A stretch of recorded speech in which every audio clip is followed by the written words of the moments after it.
Saulės keliu aš einu, kadangi saulutė esu.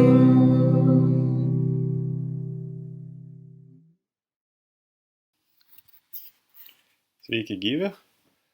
Taigi nusprendžiau padaryti kanalo pristatymą, ar kaip čia pasakyti, negaliu sakyti aprašymą, nes žodžiu čia viską pasakai.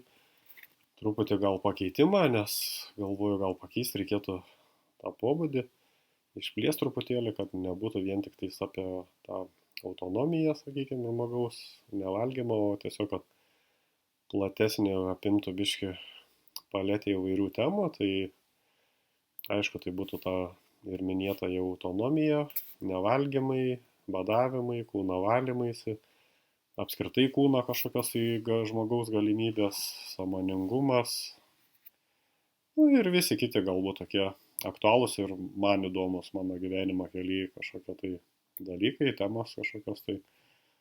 Tai va, tai kviečiu gal ir jūs kažką pasiūlyt, gal kažkokią temą norėtumėt ar aptart ar panagrinėti, ar aktyviau gal kažkaip dalyvauti, nes tas mano kanalas toks biški pamiręs, nes nebelabai daug ką turiu ir dėti apie iš tos autonomijos pusės, nes kaip ir pastrigęs esu tam tikrai stadijoje, ar kaip čia pasakyti, nežinau kaip čia seksis toliau, tai galvoju, gal reikėtų tiesiog truputį praplėsti, kad būtų gal ir jums įdomiau, ir man pačiam gal būtų įdomiau.